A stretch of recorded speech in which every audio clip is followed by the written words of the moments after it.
link can. Okay. Okay, that's good. So let's move on.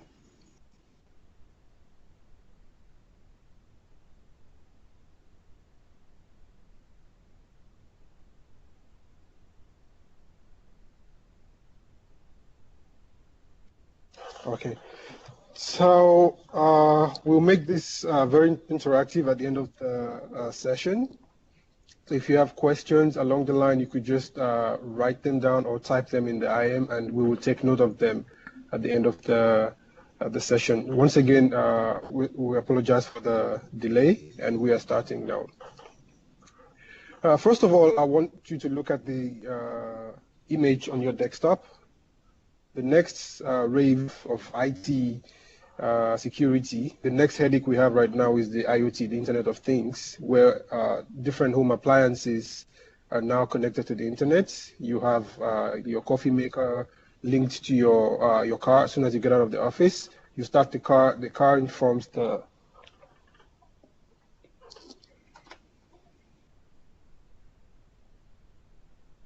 excuse me. Sorry.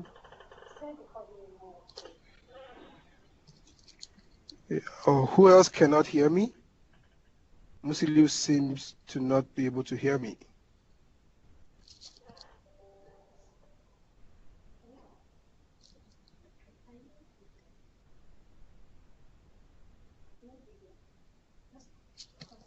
Okay.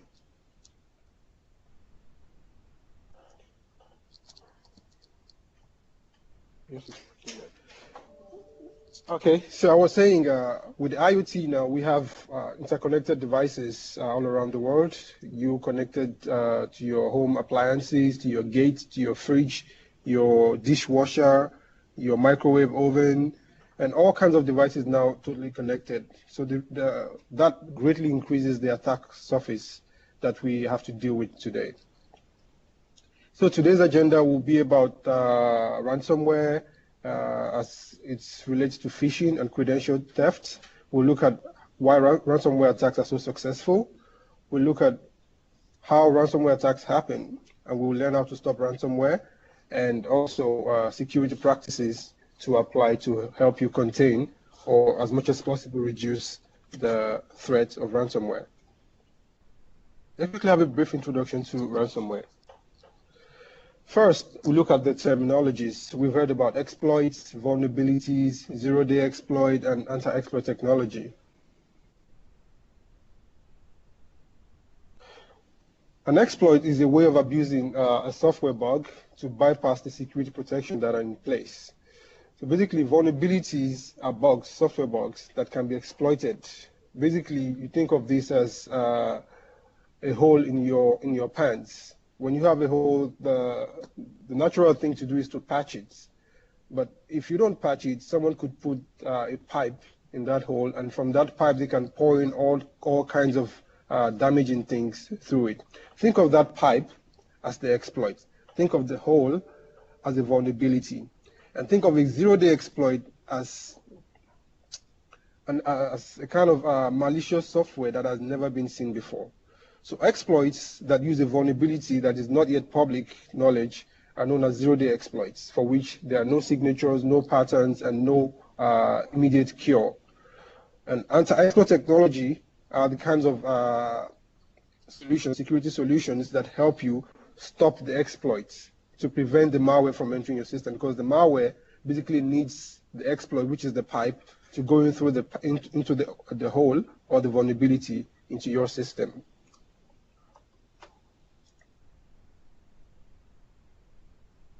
So ransomware is a form of malware that restricts your access to a system or its data, similar to what viruses were many years ago.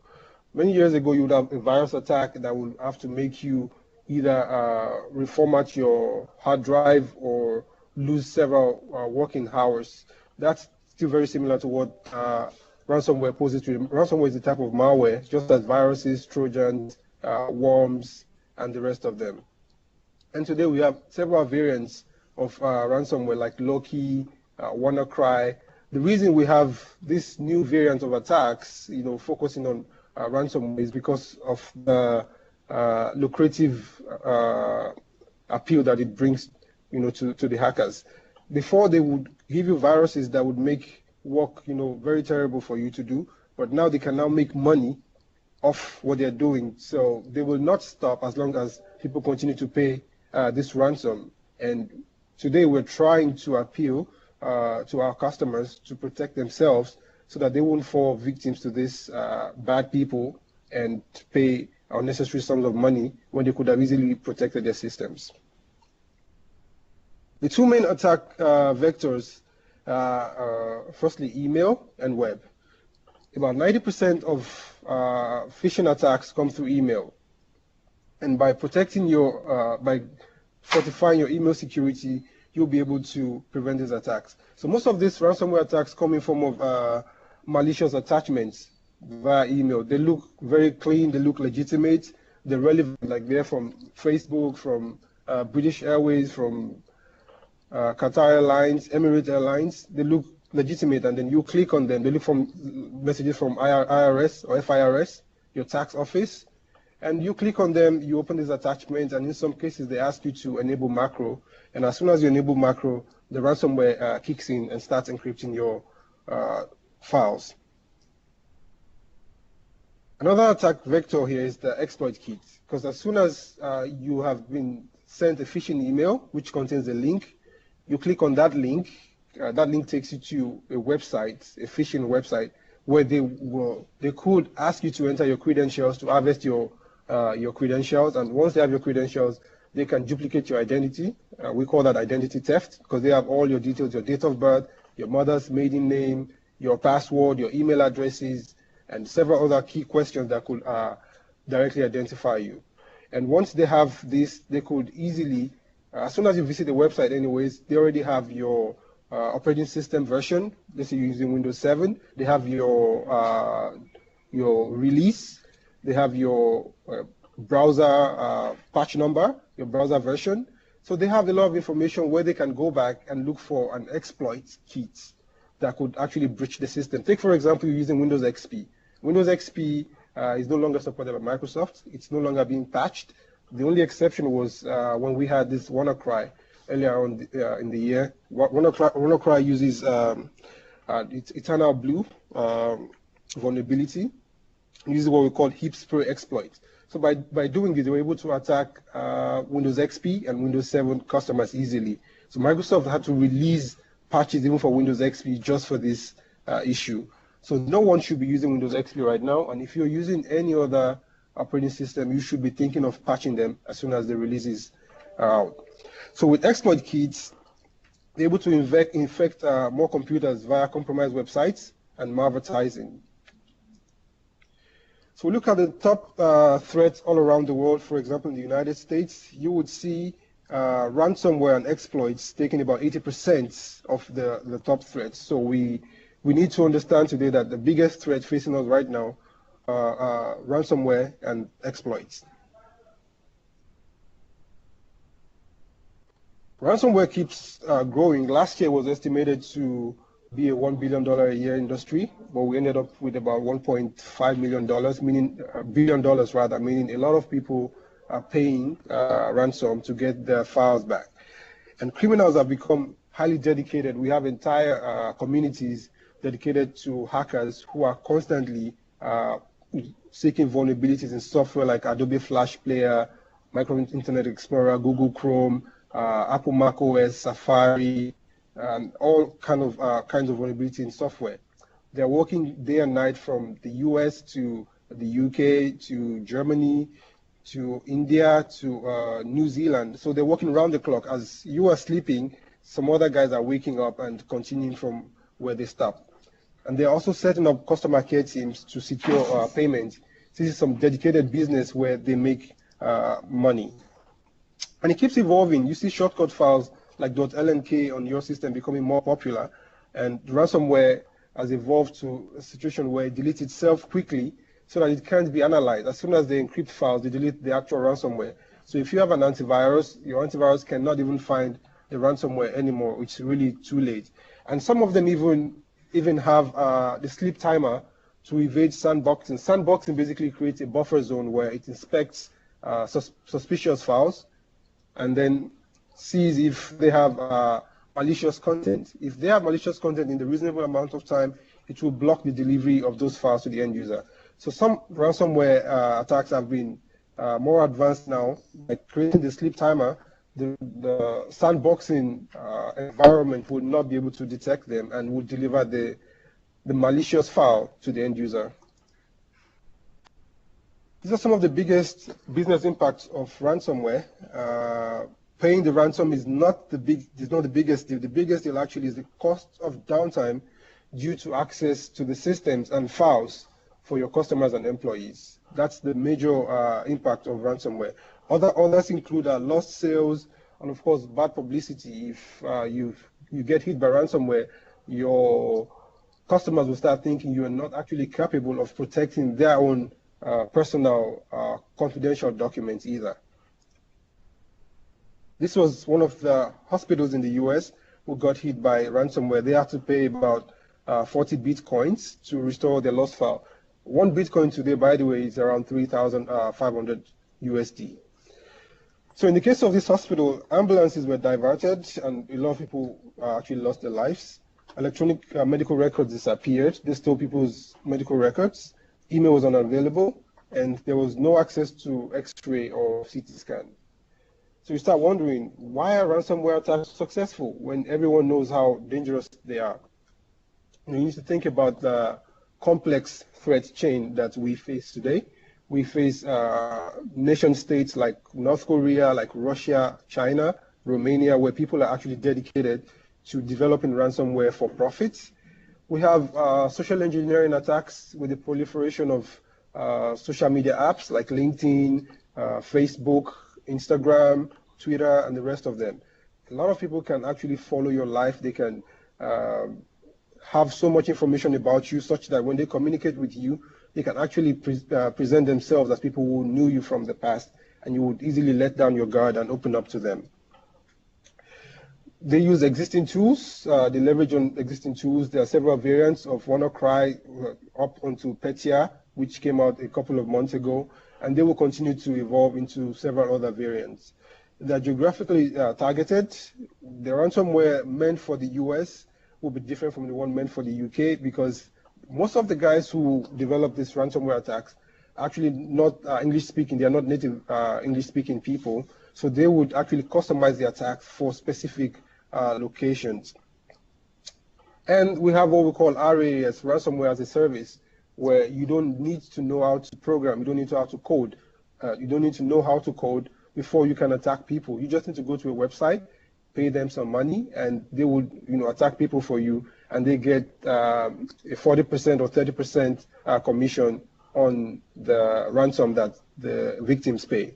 And of course, it's your data that's at risk, not theirs. So with that, ransomware will continue to work as people continue to pay the ransom due. We have malware as a service, where you just log onto a website, create an account, and they would show you, you can see from the screen, the kind of exploits available for Java, for PDF, for Flash. You can see all kinds of exploits that are already available that you can also pay for and buy and use that to infect systems. This is a sample dashboard where you can manage your ransomware as a service subscription. What I'm trying to show you is that ransomware has evolved a lot and is now a big business. Just like you run your business, you have your finance department, you have your IT, you have your legal. Ransomware companies are becoming highly sophisticated and highly organized that they can no longer be ignored. So it's no longer a matter of if you will be attacked, it's a matter of when you will be attacked. So you need to be prepared for that day as much as possible. So right now, the number one security concern is about 600% growth in new ransomware families since 2015. We see millions of new variants of all kinds of malware every week, every single week. So antivirus manufacturers have to constantly update the signatures.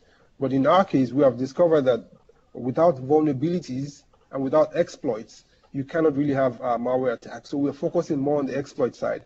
There are a few exploit techniques being used today, precisely 24 of them, and we have built solutions to enable these solutions to be able to identify these techniques and stop them before they infect your computers. The average ransom demand today is about $680. We've seen cases where a single individual had to pay about 37,000 USD to recover their files. Email is still the #1 delivery method. 31% come through email links and 28% come through email attachments. Email links will take you to a phishing website or take you to a website where you will accidentally download malicious content without any warning. And nearly 66% of exploit kits sold today have ransomware payload. So ransomware continues to be sophisticated in the attack techniques that they use, and they're constantly innovative. Like we said, there are some ransomware that will actually delete themselves as soon as they execute, and you cannot find them. You cannot have a proper root cause. You cannot trace how they entered your network and what they did. And they're highly professional malware. The people who built them have highly skillful social engineering, and they hide malicious code in permitted technologies like Microsoft Office, JavaScript, and Flash. So you can see phishing and ransomware are closely interrelated, because with phishing, you get an email mostly asking you to probably reset your password or enter some credentials or reactivate your account, and then you fall for it because it's coming from an email address that is trusted. So via the same method, ransomware can also be delivered to you. And if one can use social engineering to get your email, to get some details about you, for example, you see an email saying, dear customer, that's what we call bulk email or spam. But when you see, dear with your actual name, that's what we call spear phishing. That's they actually know who they're talking to. They've done their groundwork, and they're actually attacking you directly. So an average employee wastes about 4 hours a year on phishing scams. Whether you click on them or not, they're just time wasters. And companies who roll out training programs, that's end user training to educate the employees, they see improvements of between 26 and 99% in their phishing email click rates. That means the phishing email click rate will drop. So for mass phishing, they're usually targeting individuals and consumers of a particular brand. For example, Konga, Jumia, Linda Ikeji, they have an audience that if there's an email, there's a breach, and they target a large number of people, a lot of people will fall for this kind of phishing attack. And they actually focus on stealing personal data such as login credentials. For spear phishing, they target specific assets of a specific organization. As you can see in this slide, this is from customs, where they will ask you to, you pay too much tax and they're offering you tax rebates, and you need to click on this link. You need to download something to give you access to the rebate website. And once you click on that, you actually get a ransomware attack. Also for whaling, in the case of whaling, they target C-level executives. They target CEOs, CIOs, and CFOs, people who are decision makers. These are the kind of people who pay tens of thousands of dollars to get their files back. And why are ransomware attacks so successful?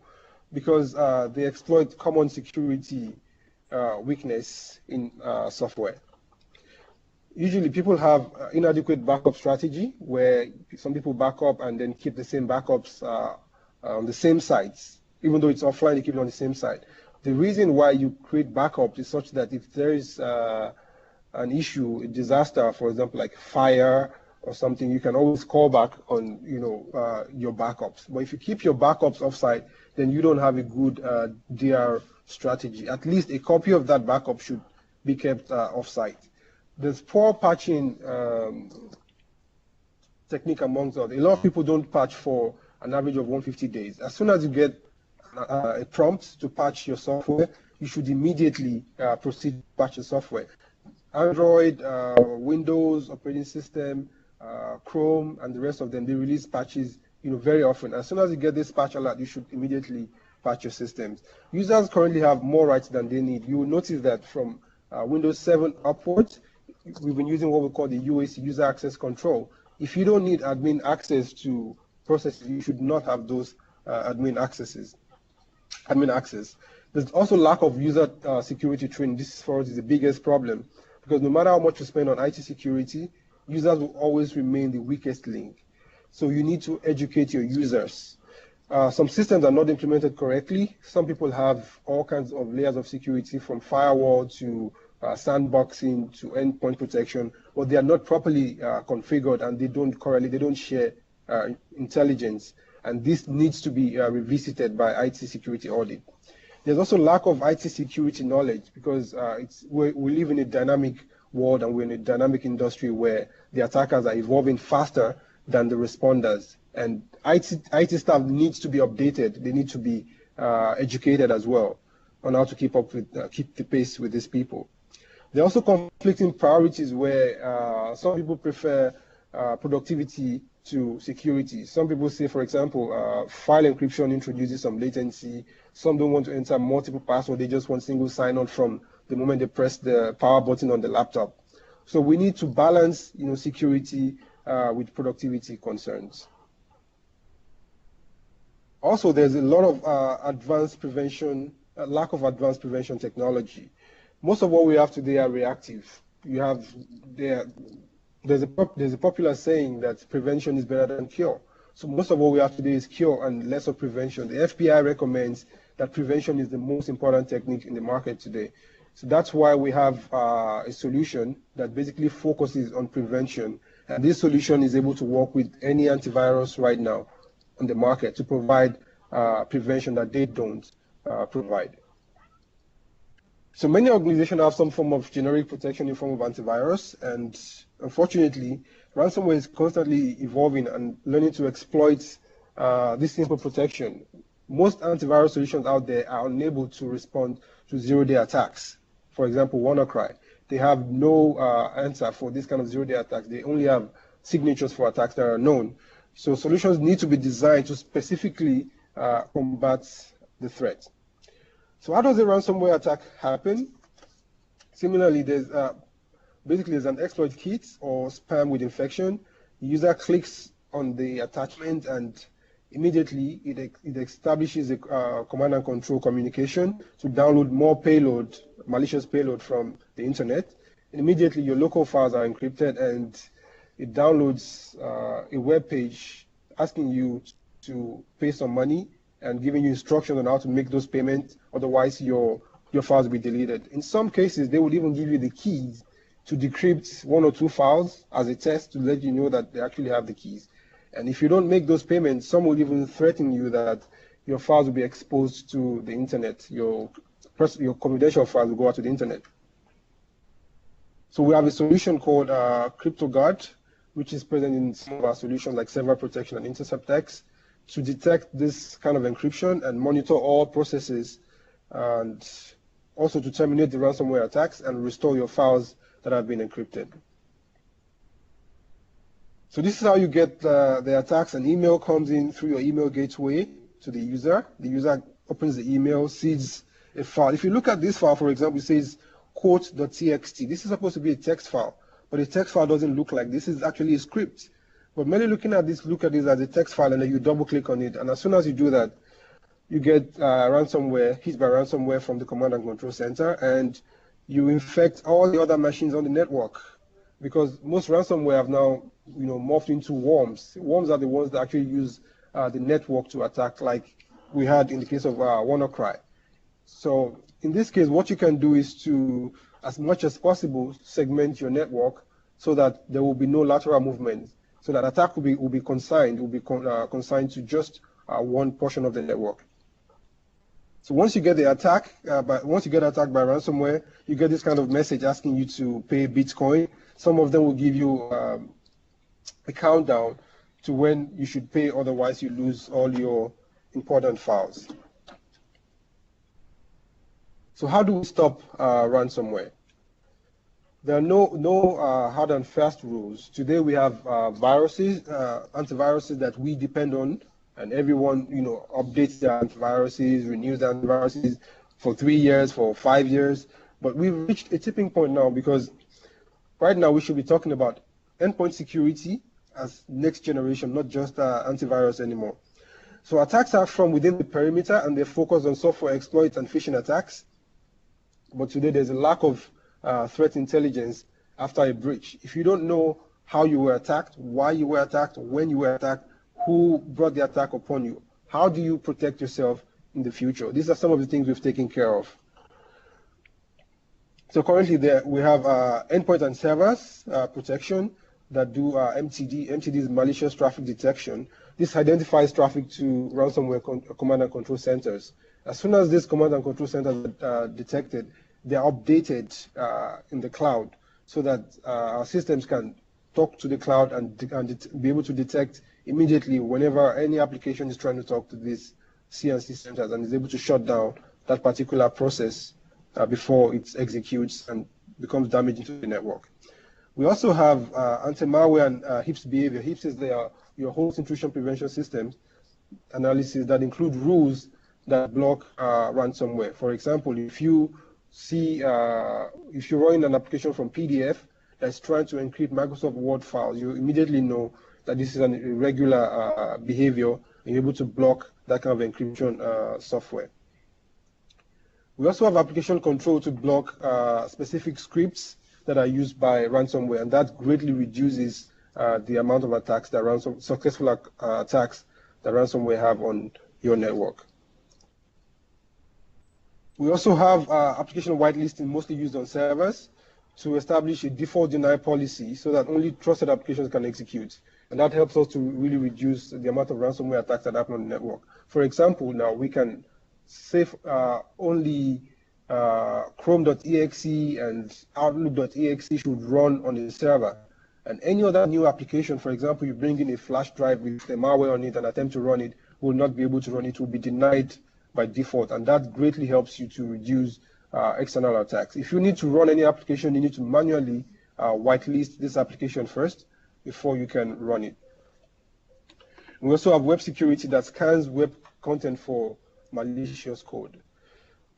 Email remains the #1 gateway for phishing, and that's why solving your email security crisis will greatly reduce the attack surface that the attackers have. So with email security, email gateway, we have anti-spam, antivirus. We're able to block emails with ransomware attachments, and we're able to delay queue for untrusted senders. I'll quickly explain that. There's a technology we call time of click. When you get fraudulent emails, let's say someone just opened a new domain, a web domain, no anti-email will be able to catch them because it's a new domain, it's fresh, it has no bad reputation. It's supposed to be good, but it has no bad reputation. So your email gateway will actually deliver the emails to you. But when you click on that email, we have a technology called time of click that immediately checks for that, scans the website for malicious content before allowing you to have access to that kind of website. So that saves a lot of people. We also have a web gateway to filter websites that are hosting malicious software, and also to filter out communications to command and control centers. And that helps us to enforce strict controls on ransomware-related file types that talk to the internet. And on top of that, we have Sophos Sandstorm for both web and email security, because ransomware primarily comes in through web and email. So for Sandstorm, we're able to upload suspected files and scan them in a secure place, like a buffer zone, where we can detonate those files and check out their inputs, the outputs. So if they try to encrypt files or they try to do something funny, we can classify them as malicious and not deliver them to the end user. So if you have an email with a ransomware attachment, we will scan this in the cloud, and if we find it to be malicious, we will not deliver this email to you. And this helps us to block zero-day advanced threats that have no signatures, because this is not based on signatures, this is based on actual behavior, giving every file the benefit of the doubt, and that greatly reduces the amount of false positives as well. So enter Sophos Intercept X. Sophos Intercept X intercepts exploits, whether zero-day exploits or known exploits. By stopping the exploits, it's able to stop the ransomware that depends on one or two type of exploits to manifest on your systems. So the core capabilities of Intercept include signatureless detection, meaning we don't need signatures to stop ransomware. We use what we call CryptoGuard. CryptoGuard allows the ransomware to run. And what CryptoGuard does is it monitors every interaction on the network. As soon as a process is called up and start accessing files, CryptoGuard creates a backup copy of those files in a protected cache where it cannot delete. We don't use volume shadow copy like Windows restore points because we know that some ransomware are so advanced that they actually go in there and actually attack your restore points so that you can't even use Windows restore to get rid of the ransomware. So we don't do volume shadow copy. We save files to a protected cache. And for CryptoGuard, it allows the ransomware to start encrypting. As soon as it starts encrypting, it stops the ransomware, deletes that ransomware, removes the encrypted files, and restores the backup from the cache that we have. So by doing that, it doesn't matter whether it's a zero-day ransomware or not. Ransomware basically does what we call encryption. They try to encrypt your files and ask you to pay for it. And as soon as they start encrypting files, CryptoGuard is able to stop them. So we have this solution on Intercept X, and we also have it on our server protection platform. I mentioned earlier that we have about 24 exploit techniques in the world today, and we also provide exploit prevention using Intercept X. Intercept X also includes malicious traffic detection and enables you for synchronized security if you use a firewall device. For Intercept X also, we have an incident response report tool that I will show you in a bit that helps you to automatically identify the root cause of ransomware. It will show you the path the ransomware took through the network, how it came into the network, when, why, and what it did. It will show you all the assets that were affected, your business files, the registry keys, the IP addresses that the ransomware communicated with, and you can from there copy these IP addresses to your firewall and block every form of communication from any endpoint to those IP addresses. It also shows you visualization of the attack. And also we have a forensic malware removal called Sophos Clean. It's a second opinion scanner that removes every stubborn antivirus, every stubborn malware left on your endpoint.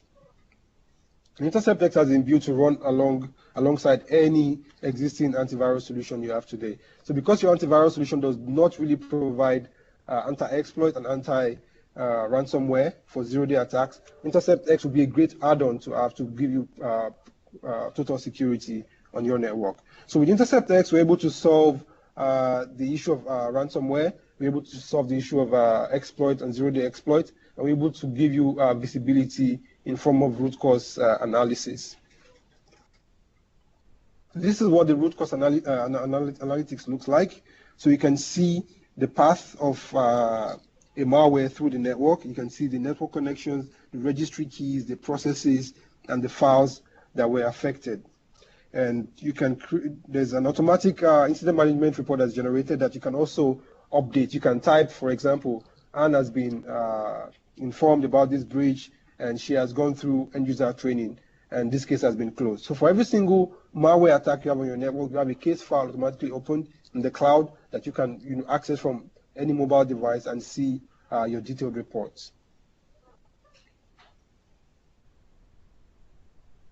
So I'll quickly run through the best security practices. This is the last part of this presentation. Like I said earlier, end users are the weakest links. They're naturally curious and recently empowered to use mobile devices and laptops, and they're most susceptible to phishing attacks and social engineering attacks.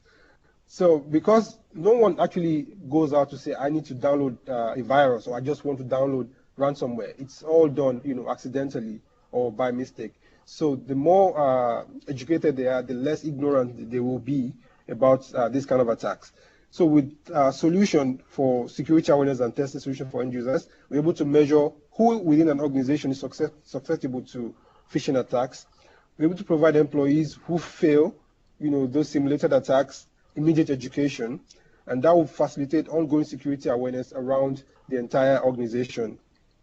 And by doing that, we're able to measure and rank employee success and failure rates over time. So with this kind of solution, you can see immediately which users are repeat offenders, which users enter their credentials on a phishing website, which users need more education, which users did not even click on those links. So you can have this detailed report and you can use that to educate more users and be able to know which users need more scrutiny, which users need to be placed in a group where they need to be more strictly inspected.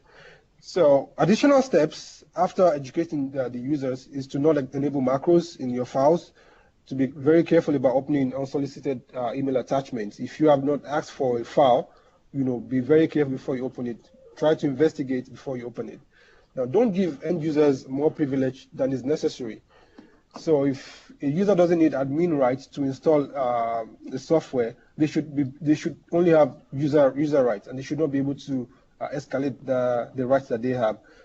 Fortunately, Intercept X is able to detect this. If we sees a process trying to change the privilege that it has, trying to go into super admin, for example, it's able to stop this kind of process from running at all. Now, number 4 is patch. Make sure you patch your software as soon as the update is released. Don't wait because you're working on some document that you don't want to lose. Save your documents, close all your documents, do your patch, reboot your system, and you'll be protected. About 60% of ransomware and exploits can be mitigated if you update your patch on time. Now, continue to keep your employee security aware. We cannot overemphasize this. The employee is actually the weakest link, and the more we educate them, the better for all of us. Also, segment the company network. It's not fair on the IT and the users themselves when you have a flat network. You have your server, you have your servers, public servers, user servers, guest servers, Wi-Fi, LAN, all on the same subnet. This is not good IT practice. You should segment every portion of your network to reduce the attack surface as much as possible. For example, WannaCry would not be able to spread from one segment to another if you properly segment your network.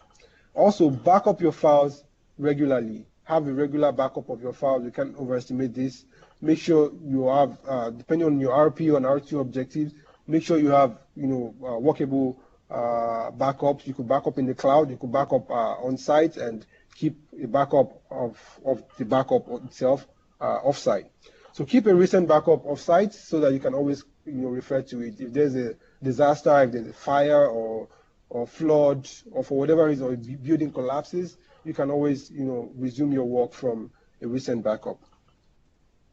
So you can try Intercept X. It's available in the cloud, sophos.com/interceptx. You can have a free 30-day trial. Automatically, you should see your partner of choice to be Ha-Shem. They will be following up with you to ensure that you have a successful testing period, and you can migrate that to install that across your entire network. We also have Sophos Home for your personal laptops, for non-business laptops, your personal workstations at home.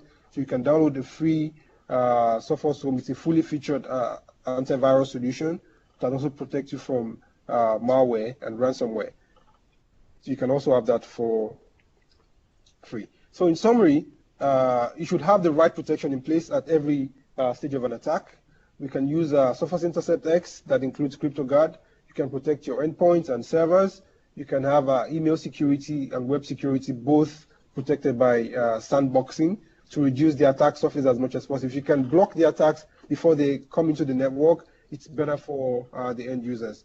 And also apply IT security best practices on your network, like segment your network properly, use VLANs and use DMZ zones and the rest of them. Get a separate LAN for Wi-Fi for guest users as well. Don't bundle everything together. Also, educate your end users. Educate your end users as much as possible. You can also contact Ha-Shem for this user education tool that we have, and they will help you to set it up in your organization. You can create simulated attacks and send it to your users and see which users fall for this, which users need more education. So by doing that, you're able to protect your organization at all levels. So that will be all today from Sophos.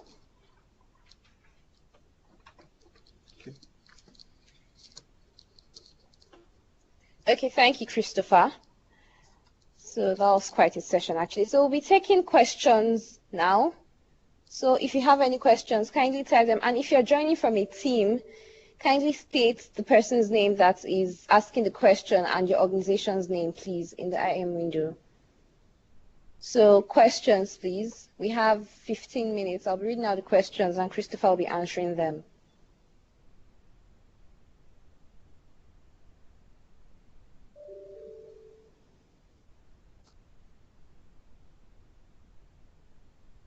Okay, Ben's question is, so if a user downloads a ransomware and does not have the necessary privileges to execute it, what happens?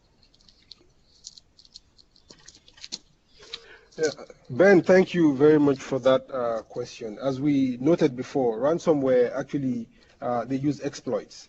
So before they would have downloaded ransomware, the exploit kit would have checked for vulnerabilities on your network and they would have found a vulnerability, meaning they will be able to elevate their rights. So if there's nothing in place, if there's no HIPS in place or MTD in place to stop that elevation, that privilege elevation, the ransomware will be able to attack you, regardless of which user downloaded this ransomware. It's the exploit that they depend on.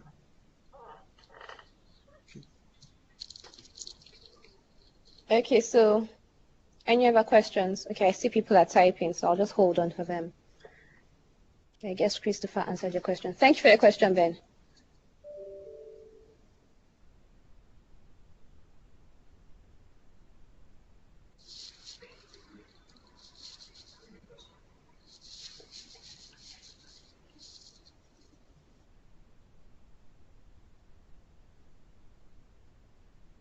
Okay, we're still holding on for questions.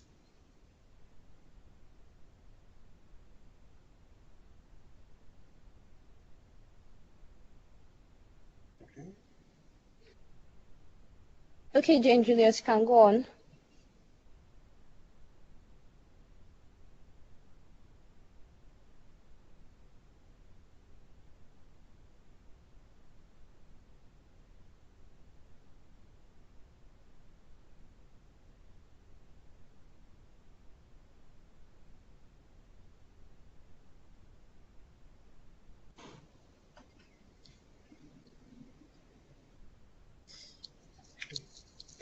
Okay, so Jane Julius's question is, getting a frequent mail with my MD's name, but with a different domain, e.g. janejulius@hotmail.com.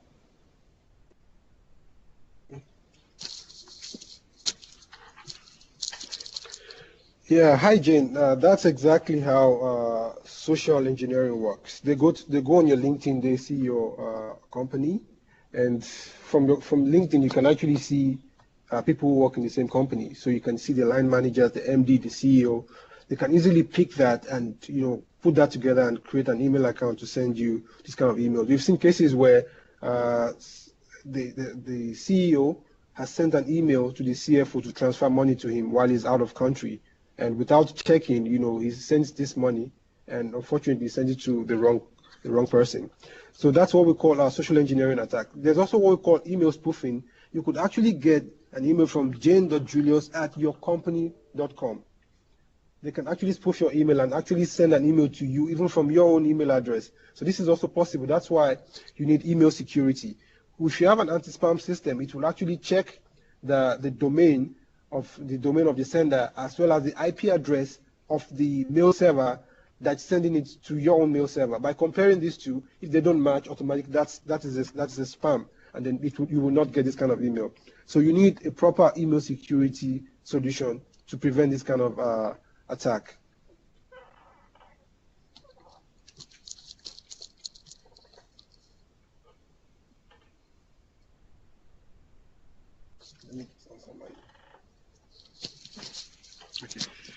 Okay, Manny is asking for in-house users. Yes, we have a solution called Fish Threats. Like I said, Ha-Shem will be very happy to work with you on this. So with the solution that we have, you can actually see users' responses to such tests. You can see which users entered the credentials, which users clicked on links, which users enabled macros.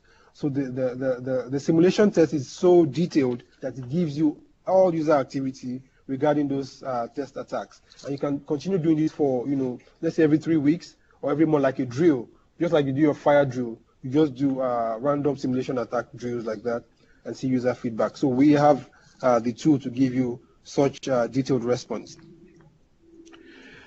Okay, if a user gets attacked and pays a ransom to a Bitcoin address, it's usually difficult to trace because you don't pay directly to the attacker's Bitcoin. You pay to the organization posting the ransomware. This legal organization, in some cases, they are properly set up. They have their own legal department. They have accounts department. They have marketing. They are properly organized. So they will get this money. They will take their percentage, maybe 30 or 40%, and they will give the rest to the attacker who will hack your system. They have nothing to do with your system. They're just payment gateways, so to speak. So it's very difficult to trace such users. Bitcoin has been developed in such a way that you can hardly trace, transactions across the world.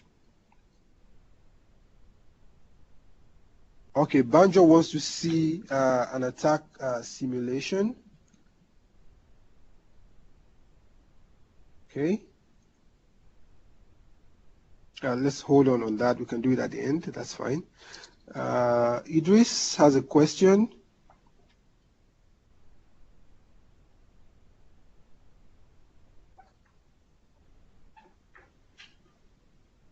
When you log on to your system first in the morning, I didn't get the question. Idris, can you rephrase the question? Are you using file encryption? Because, of course, there's a little bit of delay with file encryption when you log onto your system, maybe a couple of seconds, and that's it. So if you rephrase your question, maybe I could understand.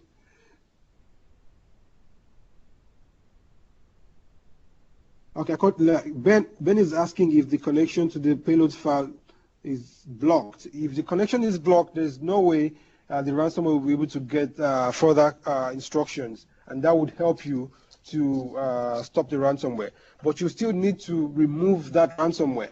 So stopping the communication is not enough. You need to be able to remove it, because if you stop the communication at that time, it will keep trying. Let's say, for example, the user leaves your network and goes home, connects to their internet at home, then the ransomware will be able to connect and be able to attack. So you need a solution to block the connection, yes, and to also remove the ransomware completely from your endpoint.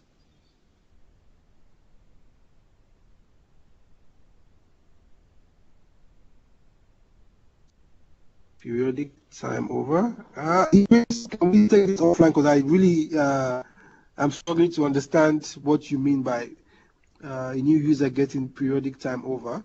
I'm guessing this is a configuration on your XG firewall where you have user quota, where you have specific time limits for users to have access to the network. So if it's possible, we can see how we can help on that kind of configuration.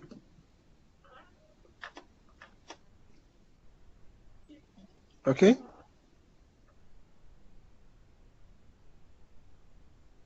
Any more questions?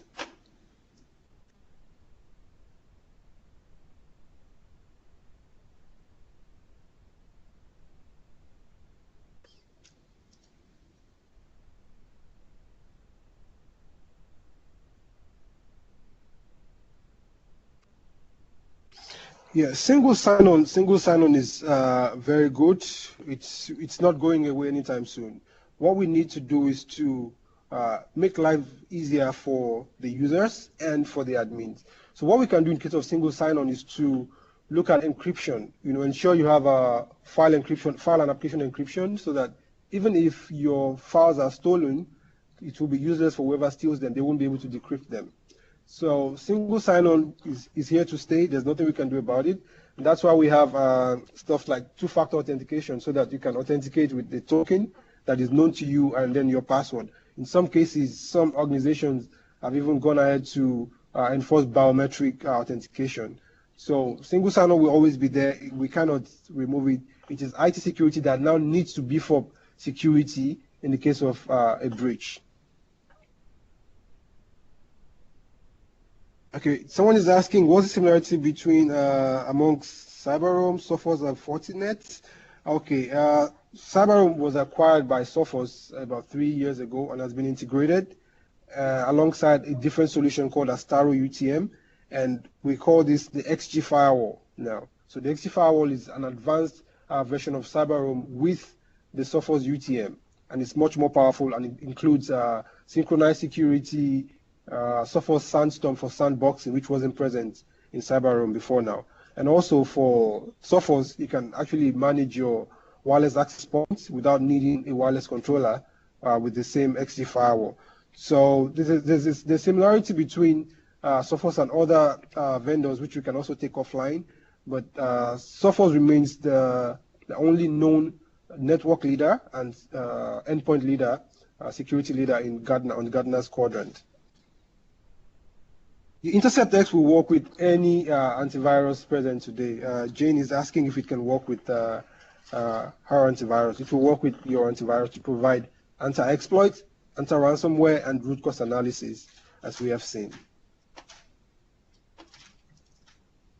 Okay. Any more questions?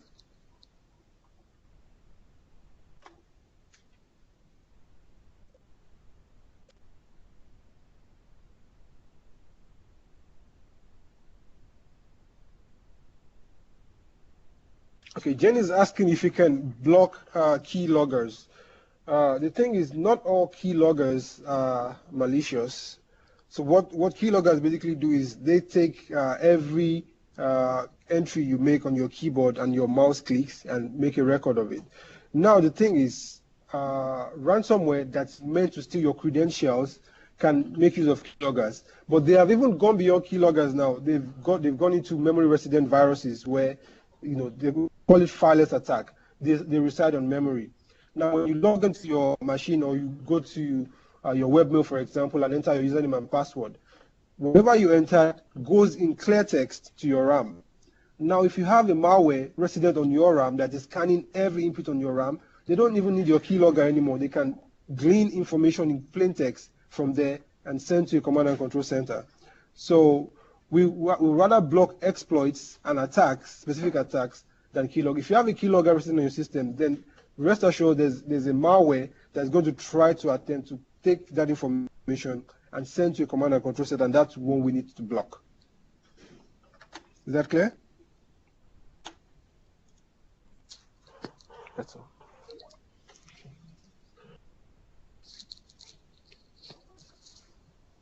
Okay, thank you, Jane Julius. And thank you for your questions. Won't be taking any further questions. I think Christopher will still be showing you.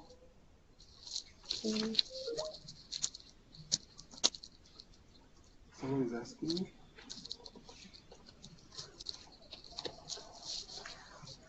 Okay, so we currently have server on 200 ING. Can we upgrade to Sophos?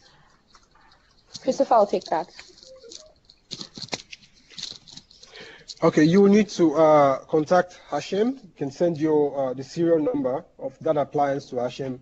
They will check for you, and they will let you know how you can, how soon you can upgrade. Someone has answered that. Okay, it's good. I'm just going to show them a demo of ransomware attack. So just let me know we do the demo if there are more questions.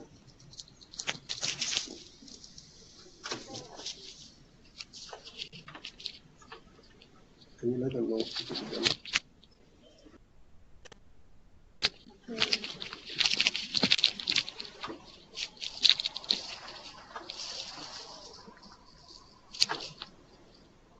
So Christopher will be showing us the demo now of a ransomware attack.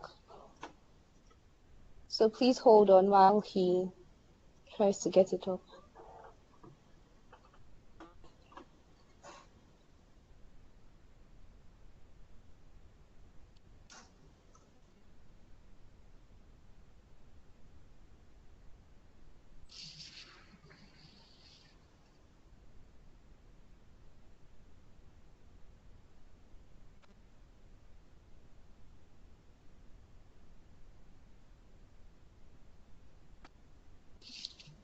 Okay, so while we wait for Christopher, our last webinar will be coming up in 2 weeks. The last webinar for the year will be coming up in 2 weeks. It will be on a Sophos solution. So we'll give you guys information on when exactly it will be and the solution will be discussed on. Also, you can send your questions to feedback@hashem.com or request a meeting with Christopher and, of course, Ha-Shem. We'll answer all your questions during the meeting. Okay, so we're still holding on for Christopher to run it. So please, let's hold on.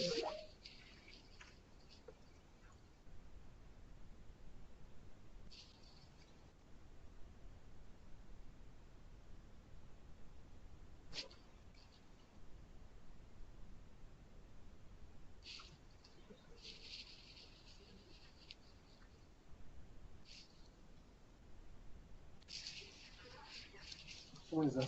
Yeah.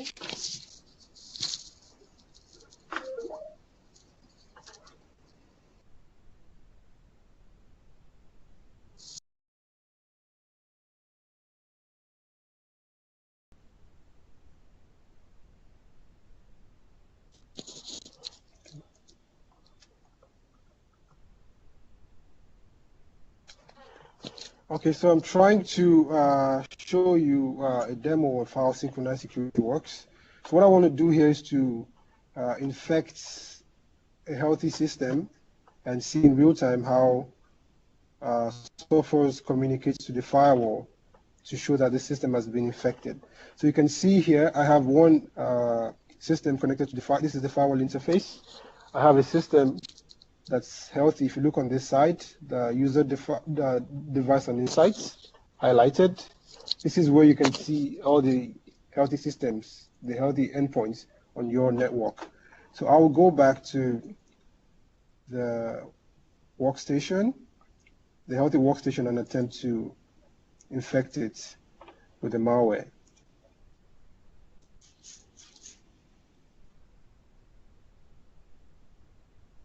Okay.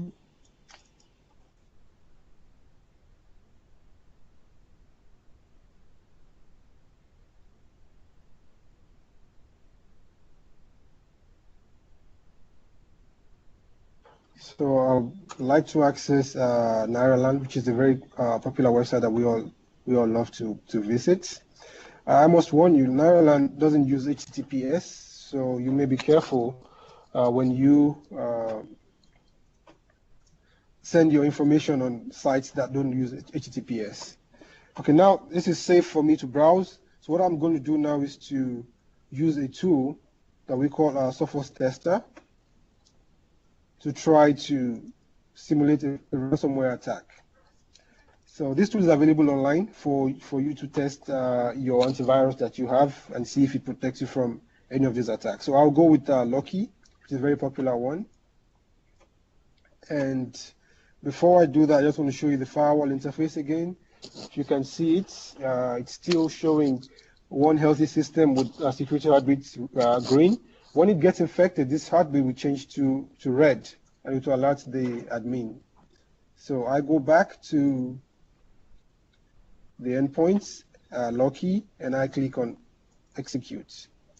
So you can see this message. It says exploit unsuccessful. And then further down by the right side, you would see Sophos endpoint. The ransomware was blocked. So if I open my Sophos endpoint, I can see the threat detected. Now, if I go to try to access yahoo.com, I can't. So if I try to refresh nairaland.com, it should actually block me from accessing this website now because my system has been trying to communicate with the command and control center and it has been isolated from the rest of the network. So I'm trying to access Nairaland and it says, can you see the error message? It says stop internet access block. You cannot access the internet because the security state of your device cannot be confirmed. So if I go back to the firewall, you can already see it shows a red heartbeat, meaning the endpoint has been infected.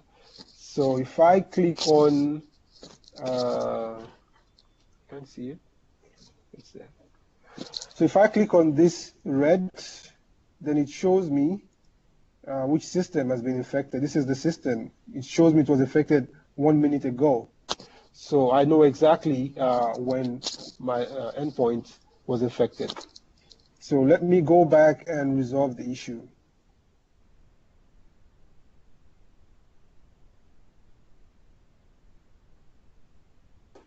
Okay, so I close this and go to my endpoint. Good thing is Sophos has already removed this particular ransomware, and I can resolve the issue. So meaning my computer should be fine, and I should be able to browse the internet again.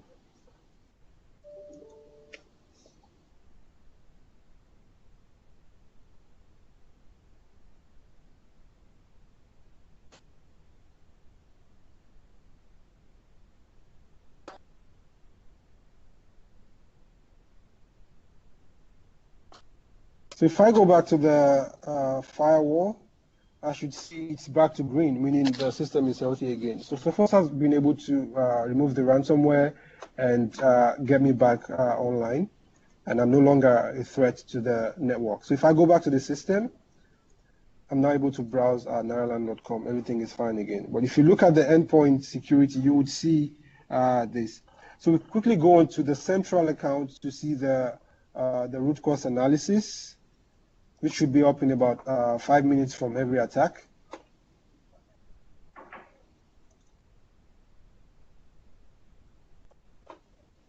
You go to endpoint protection and root cause analysis.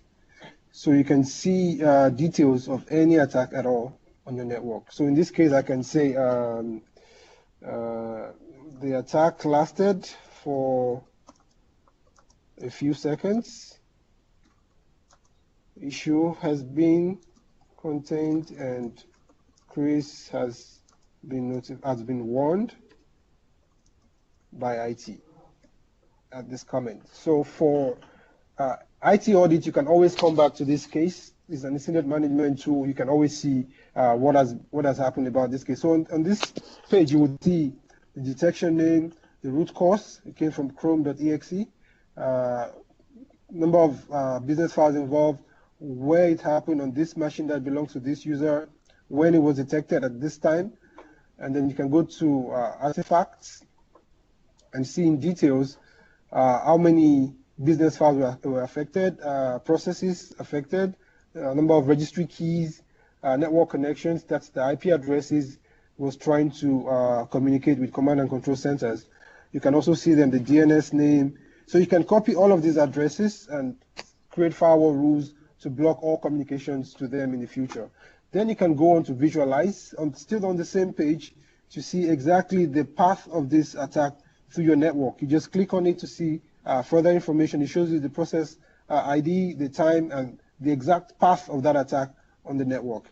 So you can click further to see registry keys.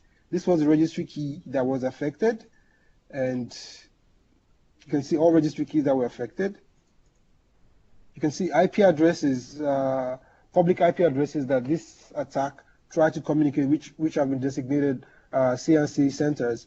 And this was why the attack was blocked. It was trying to communicate to this center to download more payload. So you can see all of these details on your central management account for that particular attack. So this is how we mitigate threats in real time. I hope that answers your question.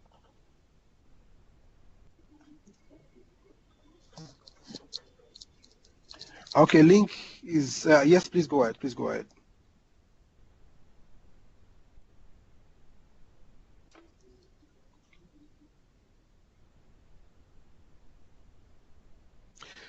Yeah, thanks, Link. Thanks for this question as well. We have a default setting. I'll quickly show you where you can ensure that everyone who tries to access the network has to present a form of authentication.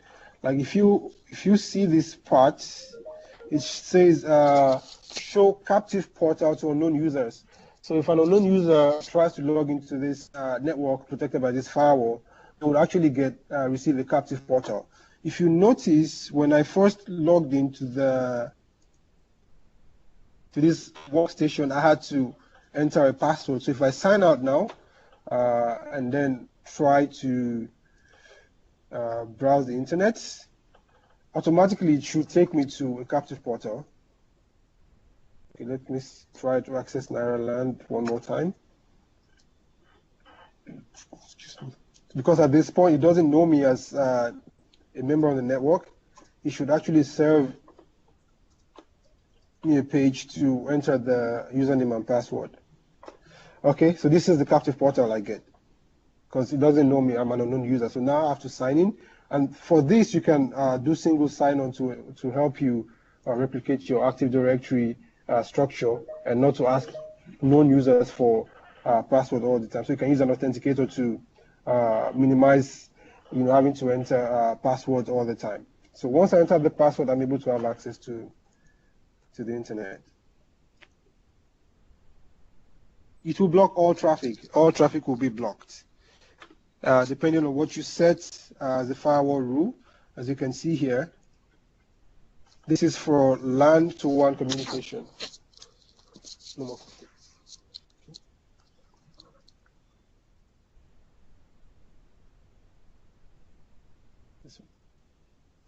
Okay, Fade was asking what is the similarity between Cyberroom, Sophos, and the other one. Cyberroom is now a part of Sophos. Cyberroom has been improved upon and added to features of Sophos UTM.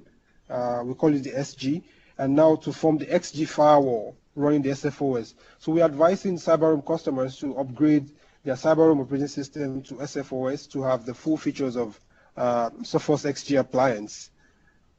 Okay, I hope that answers your question.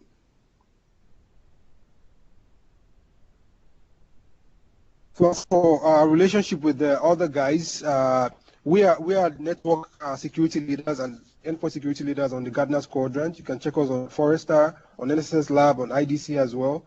Unlike most of the other solutions, they are either leaders in networking, network security, or endpoint security, but we are leaders in both, and we are able to provide you synchronized security as you have seen in this demo today. In this demo today, we've shown you how the endpoint security that Intercept X communicates with our firewall, and firewall communicate with the central in the cloud, all of them linked together to provide you instant synchronized security to isolate infected systems from the network.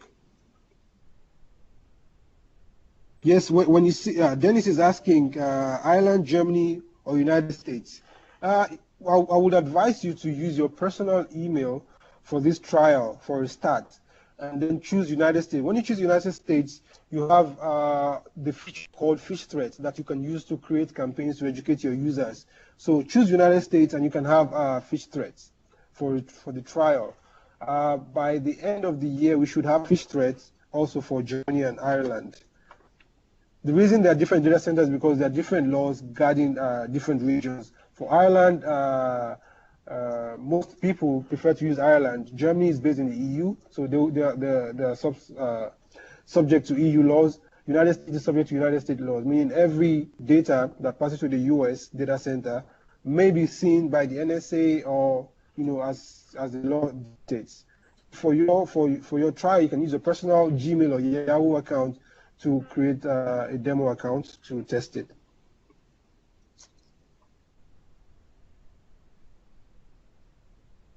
Okay, Link is asking, the Cyberroom device, the hardware appliance is like a computer, it's like a laptop. It has processing power, RAM, and the rest of them. So SFOS is the software that gives you XG firewall capabilities. So Cyberroom will now become like a computer running the SFOS to give you the XG firewall features. So it's not a problem at all. It's not about the appliance itself, but the software running on it.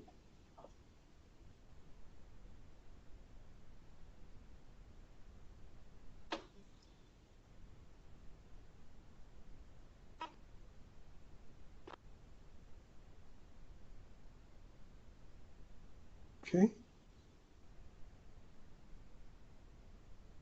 Okay, thank you all. On the way to Chisom now.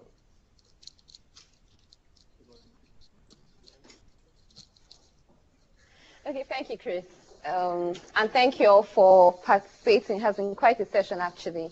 The poll to rate Chris will be displayed. Well, it's already on your screen now. It should be. Yes, I hope you can all see it. And kindly rate him. Yes, okay. So that will be all for now, but let's hold on while we wait for you guys to participate in the poll, please. Yes, this material will be available for download. We'll have the presentation slides along with the recording to be available on our Yammer. The link was displayed earlier. Let me type it out.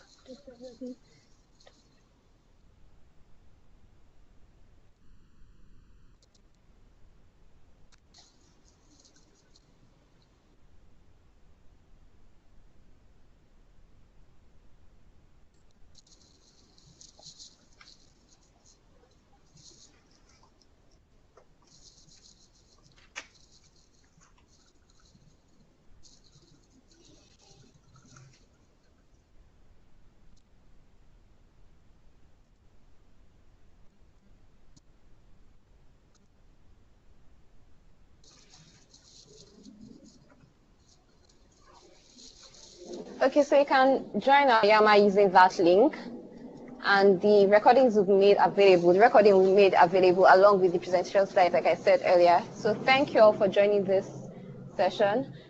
Also, our last webinar will be coming up in 2 weeks. This will be on a Sophos solution. And for those that have participated actively today, we'll be receiving gifts from us. We would communicate with you how you receive your gifts, yes.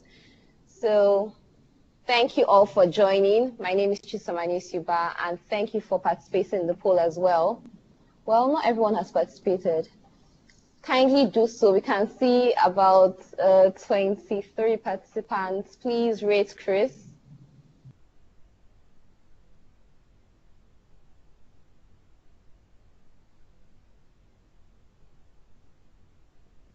Okay.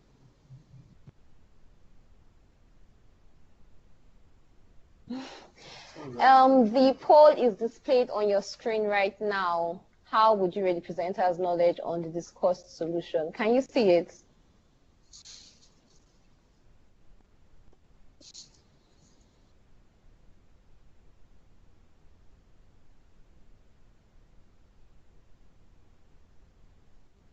Sorry, Shegun, can you see it? Oh, okay. Anyway, so thank you all for joining this session. That'll be all for now. As I said earlier, please, if you have any further questions, send your questions to feedback@hashem.com. We'll get back to you promptly. Or you can also set up a meeting with Ha-Shem, and Chris will be included in the meeting so he can answer all of your questions. Thank you all for joining, and have a wonderful day. We look forward to seeing you at our next webinar. Bye, everyone. Thank you all.